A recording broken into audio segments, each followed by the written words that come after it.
بسم اللہ الرحمن الرحیم الحمد للہ الذی ہدانا لہذا وما كنا لنہتدی لولا ان ہدانا اللہ ونشہد ان لا الہ الا اللہ وحدہ لا شریک لہ ونشہد ان سیدنا ومولانا محمدا عبدہ ورسولہ اما بعد قال النبی صلی اللہ علیہ وسلم الا اخبركم بافضل من درجة الصيام والصلاة والصدقة قالوا بلى قال اصلاح ذات البين وفساد ذات البين الحالقة صدق اللہ ورسولہ النبی الکریم۔ یہ حدیث حضرت ابو درداء رضی اللہ تعالیٰ عنہ سے مروی ہے۔ حضرت ابو درداء رضی اللہ تعالیٰ عنہ صحابہ کرام میں بڑے اونچے درجے کے اولیاء اللہ میں سے ہے، اور حضور اقدس صلی اللہ علیہ وسلم نے ان کو حکیم هذه الامہ کا لقب عطا فرمایا تھا، یعنی یہ امت محمدیہ صلی اللہ علیہ وسلم کے حکیم ہے، اللہ تعالیٰ نے ان کو حکمت عطا فرمائی تھی۔ حضرت ابو درداء رضی اللہ تعالیٰ عنہ روایت کرتے ہیں کہ ایک مرتبہ حضور اقدس صلی اللہ علیہ وسلم نے صحابہ کرام رضی اللہ عنہم سے پوچھا، کیا میں تمہیں ایسا درجہ نہ بتاؤں جو نماز، روزے اور صدقے سے بھی افضل ہے؟ ایک مرتبہ نبی کریم صلی اللہ علیہ وسلم نے حضرت ابو درداء رضی اللہ تعالیٰ عنہ سے پوچھا، کیا میں تمہیں ایسا درجہ نہ بتاؤں، ایسا مرتبہ نہ بتاؤں جو نماز، روزے اور صدقے سے بھی افضل ہے؟ یعنی نماز، روزے اور صدقے کے ذریعے بندہ جس درجے اور مرتبے پر پہنچتا ہے، اس سے بھی زیادہ بڑے مرتبے تک پہنچانے والا عمل میں آپ لوگوں کو نہ بتاؤں؟ یہ حضور اقدس صلی اللہ علیہ وسلم کا انداز گفتگو تھا، بات کرنے کا ایک خاص لہجہ تھا، ایک خاص طریقہ تھا کہ جب کسی چیز کی اہمیت بیان کرنی منظور ہوتی تو صحابہ کرام رضی اللہ عنہم سے خود ہی سوال فرمایا کرتے تھے تاکہ ان کے دل میں طلب پیدا ہو جائے۔ بات کرنے کا ایک لہجہ تو یہ ہوتا ہے کہ سیدھی سیدھی بات بتا دی جائے کہ یہ عمل کرنے کا یہ فائدہ ہے، اور ایک بات کرنے کا انداز اور لہجہ یہ ہوتا ہے کہ سامنے والے سے پہلے سوال کیا جائے، کیا میں تم کو یہ چیز نہ بتاؤں جس کا وہ فائدہ ہو رہا ہو؟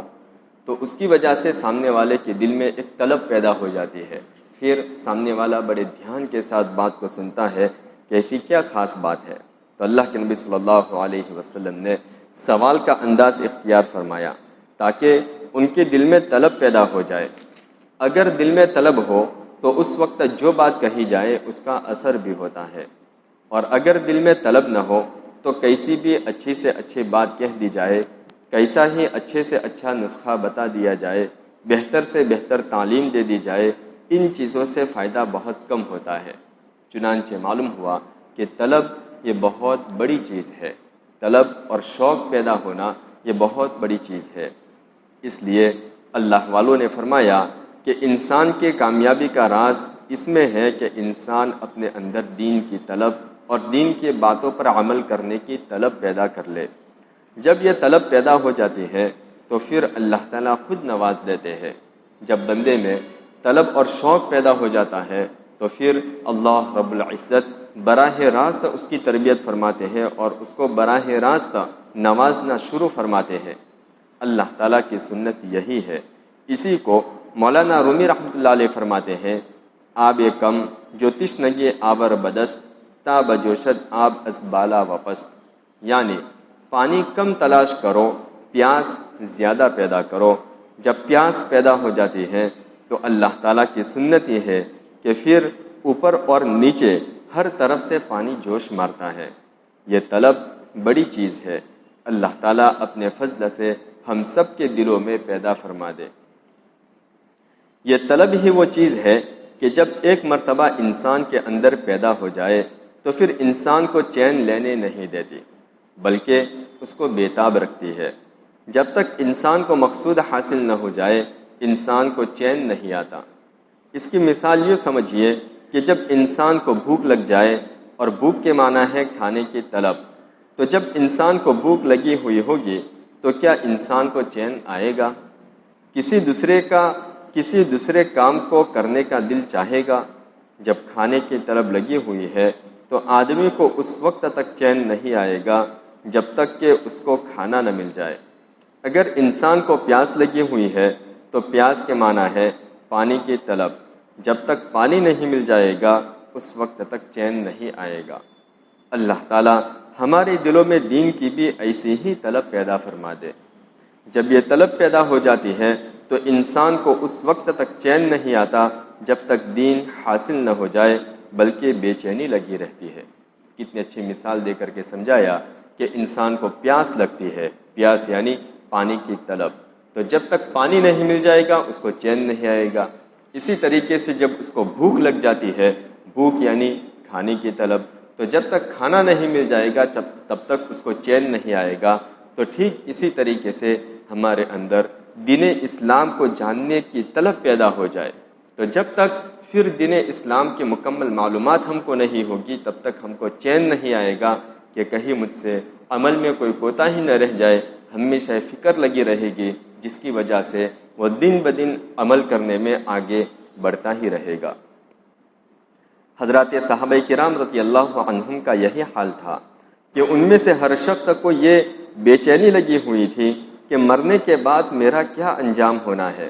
اللہ تعالیٰ کے سامنے پیش ہونا ہے، اس کے بعد یا تو جہنم ہے یا تو جنت ہے، لیکن مجھے نہیں معلوم کہ میرا انجام کیا ہونے والا ہے۔ اس بے چینی کا نتیجہ یہ تھا کہ صبح سے لے کر شام تک معمولی کاموں میں بھی فکر لگی ہوئی ہے کہ معلوم نہیں کہ یہ کام اللہ تعالیٰ کی رضامندی کے مطابق ہے یا نہیں، کہیں اس کی وجہ سے میں جہنم کا مستحق تو نہیں ہو گیا۔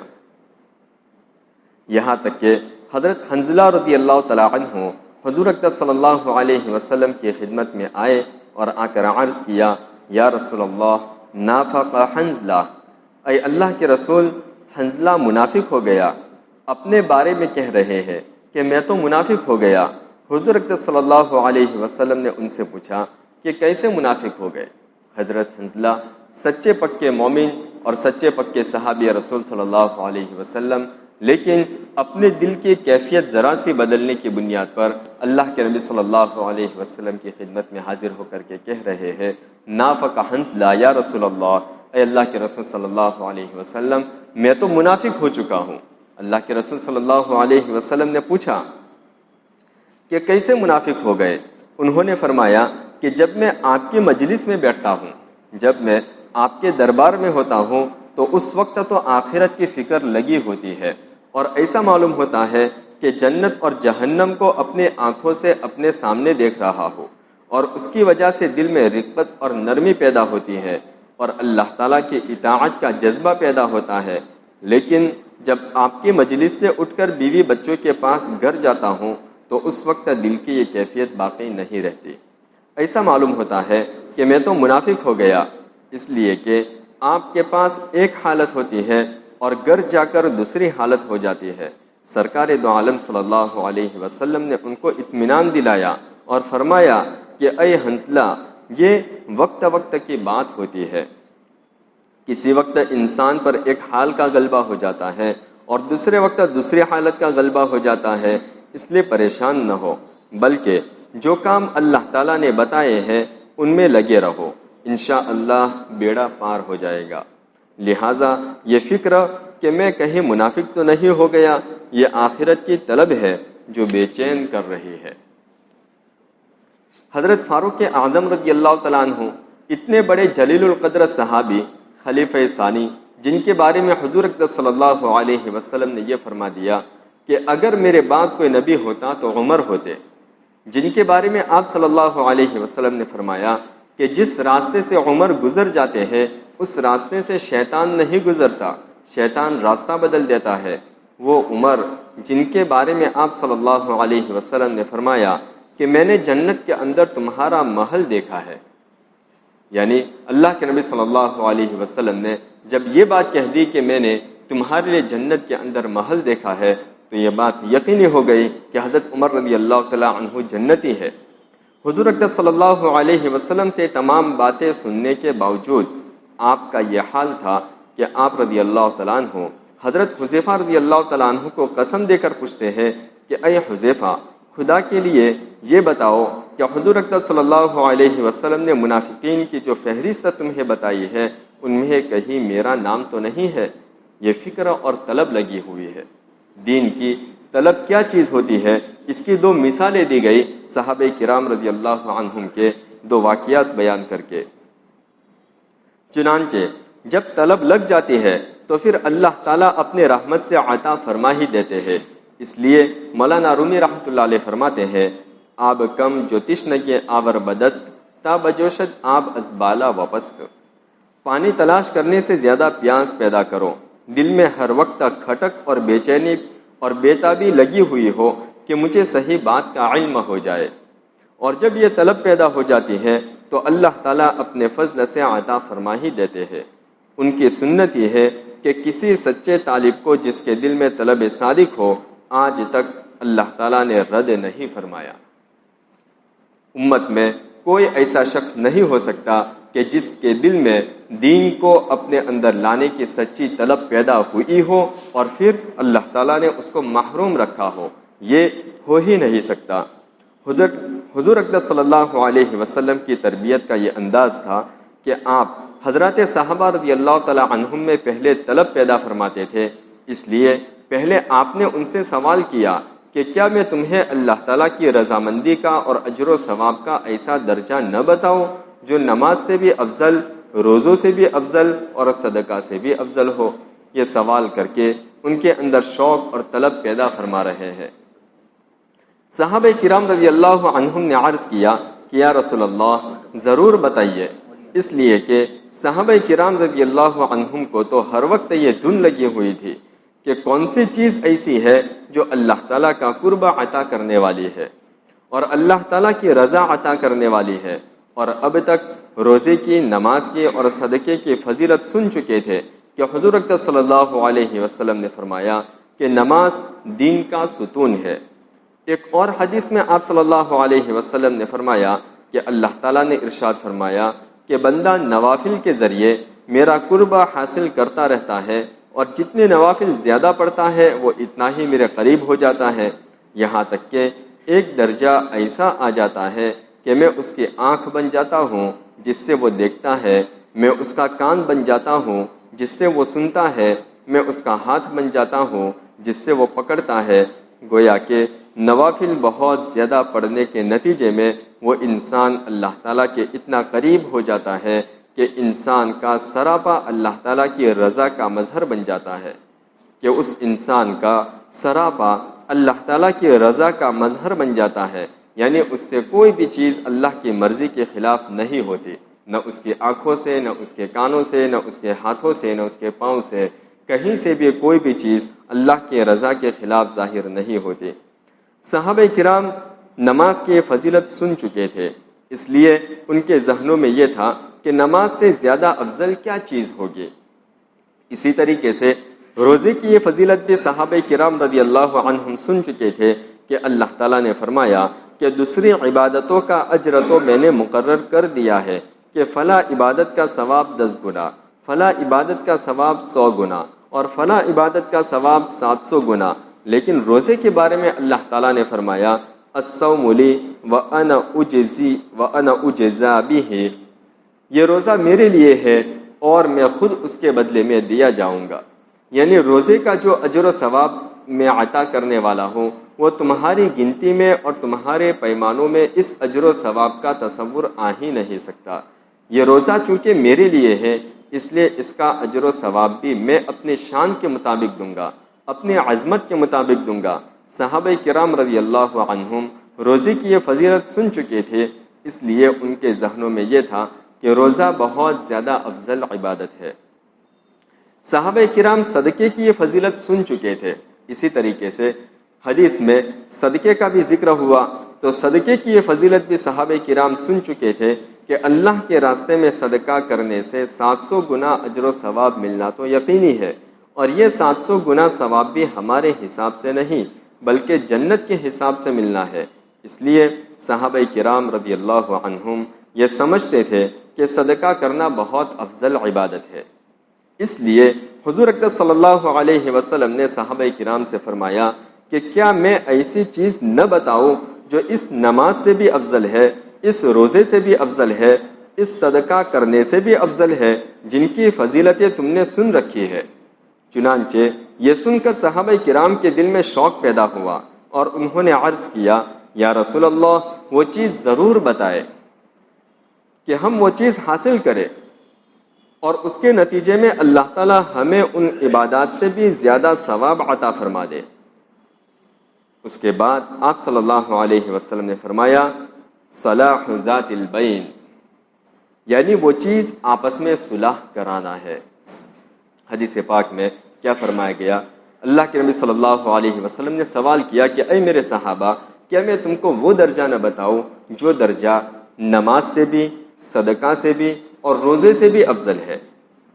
یہ سوال کرنے کے بعد پھر آپ علیہ الصلاۃ والسلام نے صحابہ کرام سے جواب سنا کہ یا رسول اللہ ضرور بتائیے تاکہ ہم اس درجے تک پہنچے۔ تو اللہ کے نبی صلی اللہ علیہ وسلم نے جواب میں ارشاد فرمایا، صلاح ذات البین، وہ درجہ یعنی وہ چیز آپس میں صلح کرانا ہے۔ یعنی اگر دو مسلمانوں کے درمیان ناچاقی، اختلاف اور کٹاؤ ہو گیا ہے، یا دو مسلمانوں کے درمیان جھگڑا کھڑا ہو گیا ہے اور دونوں ایک دوسرے کی صورت دیکھنے کے روادار نہیں ہے، تو اب کوئی ایسا کام کرو جس کے نتیجے میں ان کے درمیان وہ جھگڑا ختم ہو جائے اور دونوں کے دل آپس میں مل جائے اور دونوں ایک ہو جائے۔ تمہارا یہ عمل نماز سے بھی افضل ہے، روزے سے بھی افضل ہے، صدقہ سے بھی افضل ہے۔ نبی کریم صلی اللہ علیہ وسلم کا یہ انداز بیان تھا، لیکن ایک بات یاد رکھے کہ اس حدیث میں نماز روزے سے نفلی نماز روزے مراد ہے۔ اس سے مراد یہ نہیں ہے کہ فرض نمازوں سے بھی افضل، فرض روزوں سے بھی افضل، اسی طریقے سے فرض زکوٰۃ سے بھی افضل نہیں، بلکہ نفل نمازیں، نفل روزے اور نفل صدقے سے افضل۔ مطلب یہ ہے کہ اگر ایک طرف تم ساری رات نفلی نمازیں پڑھتے رہو، سارا دن نفلی روزے رکھو اور بہت سا مال نفلی صدقہ کرو، تو ان میں سے ہر کام بڑی فضیلت اور ثواب کا ہے، یہ سارے کے سارے کام بڑی فضیلت اور ثواب والے ہیں۔ لیکن دوسری طرف دو مسلمان بھائیوں کے درمیان جھگڑا ہے اور اس جھگڑے کی وجہ سے دونوں کے درمیان ناچاقی پیدا ہو گئی ہے، تو اس جھگڑے کو ختم کرنے کے لیے اگر تم تھوڑا سا وقت صرف کرو گے اور ان کے دل اور گلے ملوا دو گے اور ان کے درمیان محبت پیدا کروا دو گے، تو اس صورت میں تم نے جو ساری رات نفل نمازیں پڑھی تھی، نفل روزے رکھے تھے اور سینکڑوں روپئے نفل صدقے کے طور پر دیے تھے، ان سب سے زیادہ اجر و ثواب تمہیں اس عمل میں حاصل ہو جائے گا۔ آپ اندازہ کریں کہ کتنی بڑی بات حضور اکرم صلی اللہ علیہ وسلم نے بیان فرما دی۔ ایک طرف تو یہ فرما دیا کہ مسلمانوں کے درمیان آپس میں محبتیں، بھائی چارہ اور اخوت قائم کرنا تمام نفلی عبادتوں سے افضل ہے، اور دوسری طرف اگلا جملہ اس کے بالکل برعکس ارشاد فرمایا، وَفَسَادُ ذَاتِ الْبَيْنِ هِيَ الْحَالِقَةُ، یعنی آپس کے جھگڑے، آپس کی نفرتیں اور ناچاقیاں یہ منڈنے والی چیزیں ہیں۔ ایک دوسری حدیث میں اس کی تشریح کرتے ہوئے، اس کو واضح کرتے ہوئے آپ صلی اللہ علیہ وسلم نے فرمایا کہ میں یہ نہیں کہتا کہ آپس کے جھگڑے تمہارے بالوں کو منڈنے والے ہیں، میں یہ نہیں کہتا کہ آپس کے جھگڑے تمہارے سر کے بالوں کو منڈنے والے ہیں، بلکہ جھگڑے تمہارے دین کو منڈنے والے ہیں، دین اسلام کی جڑوں کو منڈنے والے ہیں، کیونکہ جب آپس میں نفرتیں ہوتی ہیں اور جھگڑے ہوتے ہیں تو اس جھگڑے کی وجہ سے انسان نہ جانے کتنے بے شمار گناہوں کے اندر مبتلا ہو جاتا ہے۔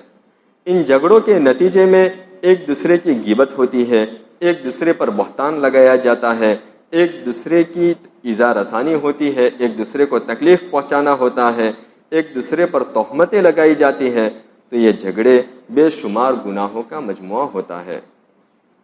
ان جھگڑوں کی نحوست یہ ہوتی ہے کہ انسان دین سے بیگانہ ہو جاتا ہے اور دین کا نور جاتا رہتا ہے، دین اسلام کا نور ختم ہو جاتا ہے اور دل میں اندھیرا پیدا ہو جاتا ہے۔ اسی وجہ سے حضور اکرم صلی اللہ علیہ وسلم نے جہاں بجا یہ تاکید فرمائی کہ آپس کے جھگڑوں سے بچو۔ دیکھیے حضور اکرم صلی اللہ علیہ وسلم پوری حیات طیبہ میں، اپنے پوری مبارک زندگی میں مسجد نبوی میں امامت کے فرائض انجام دیتے رہے۔ ظاہر ہے کہ آپ کی موجودگی میں کون نماز پڑھائے گا اور آپ سے زیادہ کون نماز باجماعت کی پابندی کرے گا، لیکن پوری زندگی میں صرف ایک مرتبہ آپ صلی اللہ علیہ وسلم نماز کے وقت مسجد نبوی میں تشریف نہیں لا سکے، یہاں تک کہ حضرت عبد الرحمن بن عوف رضی اللہ تعالیٰ عنہ نے نماز پڑھائی، اور نماز کے وقت حاضر نہ ہونے کی وجہ یہ ہوئی تھی کہ آپ کو پتہ چلا کہ فلاں قبیلے میں مسلمانوں کے دو گروہوں کے درمیان جھگڑا ہو گیا ہے، چنانچہ ان کے جھگڑے کو ختم کرانے کے لیے اور ان کے درمیان صلح کرانے کے لیے حضور اقدس صلی اللہ علیہ وسلم اس قبیلے میں تشریف لے گئے۔ اس مصالحت کرانے میں دیر لگ گئی، دو قبیلوں کے درمیان جھگڑا ہو گیا تو ان دونوں کے درمیان مصالحت کرانے میں دیر لگ گئی، یہاں تک کہ نماز کا وقت آ گیا۔ صحابہ کرام نے جب دیکھا کہ حضور اقدس صلی اللہ علیہ وسلم موجود نہیں ہے تو اس وقت حضرت عبد الرحمن بن عوف رضی اللہ تعالیٰ عنہ نے امامت فرمائی اور حضور اقدس صلی اللہ علیہ وسلم بعد میں تشریف لائے۔ اپنے پوری مبارک زندگی میں صرف یہ ایک واقعہ ہے کہ آپ صلی اللہ علیہ وسلم صحت کی حالت میں نماز کے وقت مسجد نبوی میں تشریف نہ لا سکے۔ اس کی وجہ صرف یہ تھی کہ آپ لوگوں کے درمیان مصالحت کرانے اور جھگڑا ختم کرانے کے لیے تشریف لے گئے تھے۔ اس لیے قرآن و حدیث ان ارشادات سے بھرے ہوئے ہیں کہ خدا کے لیے مسلمانوں کے درمیان جھگڑوں کو کسی قیمت پر برداشت نہ کرو، جہاں کہیں جھگڑے کا کوئی سبب پیدا ہو فوراً اس کو ختم کرانے کی کوشش کرو، اور اس لیے کہ یہ جھگڑے دین کو منڈ دینے والے ہیں۔ جھگڑوں کی وجہ سے بہت سارے ایسے بگاڑ پیدا ہوتے ہیں جس کی وجہ سے دین کی روح ختم ہو جاتی ہے۔ ایک حدیث میں حضور اقدس صلی اللہ علیہ وسلم نے ارشاد فرمایا، انا زعیم ببیت فی ربض الجنہ لمن ترک المراء وهو محق، میں اس شخص کے لیے جنت کے کنارے میں گھر دلوانے کی ضمانت لیتا ہوں جو شخص حق پر ہونے کے باوجود جھگڑا چھوڑ دے۔ یعنی وہ شخص حق پر تھا اور حق پر ہونے کی وجہ سے اگر وہ چاہتا تو اپنے اس حق کو وصول کرنے کے لیے مقدمہ دائر کر دیتا یا کوئی اور ایسا طریقہ اختیار کر لیتا جس کے نتیجے میں اس کو اس کا حق مل جاتا، لیکن اس نے یہ سوچ کر کہ جھگڑا بڑھے گا اور جھگڑا بڑھانے سے کیا فائدہ، لہذا اپنا حق ہی چھوڑ دیا۔ ایسے شخص کے لیے آپ نے فرمایا کہ میں اس کو جنت کے بیچوں بیچ گھر دلوانے کا ذمہ دار ہوں۔ اتنی بڑی بات سرکار دو عالم صلی اللہ علیہ وسلم نے فرما دی، یہ کوئی معمولی بات نہیں ہے۔ یہ ذمہ داری حضور اقدس صلی اللہ علیہ وسلم نے کسی دوسرے عمل پر نہیں لی، لیکن حق پر ہونے کے باوجود جھگڑا چھوڑنے والے کے لیے یہ ذمہ داری لے رہے ہیں۔ اس کے ذریعے حضور اقدس صلی اللہ علیہ وسلم یہ تعلیم دے رہے ہیں کہ آپس کے اختلافات ختم کر دو، اللہ کے بندے بن جاؤ اور آپس میں بھائی بھائی بن جاؤ، اور جھگڑے کے جو اسباب ہو سکتے ہیں ان کو بھی ختم کرو، اس لیے کہ اللہ تعالیٰ نے وحدت میں، اخوت میں اور محبت میں ایک نور رکھا ہے۔ اس نور کے ذریعے انسان کی دنیا بھی روشن ہوتی ہے اور آخرت بھی روشن ہوتی ہے، اور اگر آپس میں جھگڑے ہو، فساد ہو تو یہ ظلمت ہے، اندھیرا ہے، دنیا میں بھی ظلمت اور آخرت میں بھی ظلمت جو انسان کے دین کو مونڈ کر رکھ دیتی ہے۔ ایک حدیث میں جناب رسول اللہ صلی اللہ علیہ وسلم نے ارشاد فرمایا، اذا التقى المسلمان بسيفيهما فالقاتل والمقتول كلاهما في النار، اگر دو مسلمان تلوار کے ذریعے ایک دوسرے کا مقابلہ کرنے کھڑے ہو جائے اور آپس میں لڑائی کرنا شروع کر دے تو اگر ان میں سے ایک دوسرے کو قتل کر دے گا تو قاتل اور مقتول دونوں جہنم میں جائیں گے۔ دو مسلمانوں کے درمیان جھگڑا ہوا، دونوں نے تلواریں نکالی اور دونوں میں سے ایک نے دوسرے کو قتل کر دیا تو قتل کرنے والا بھی جہنم میں، جو قتل کیا گیا وہ بھی جہنم میں۔ صحابہ کرام نے سوال کیا، یا رسول اللہ، قاتل تو قتل کرنے والا تو جہنم میں جائے گا کیونکہ اس نے ایک مسلمان کو ناحق قتل کیا، لیکن مقتول جہنم میں کیوں جائے گا؟ حضور اقدس صلی اللہ علیہ وسلم نے جواب میں فرمایا، انہ کان حریصا علی قتل صاحبہ، کیونکہ یہ مقتول جس کا قتل ہو گیا یہ بھی اپنے مد مقابل کو مارنے کے ارادے سے چلا تھا، اگر اس کا بس چلتا تو وہ بھی اس کو مار دیتا، مارنے کے ارادے سے چلا تھا، اسی لیے تو اس نے تلوار اٹھائی تھی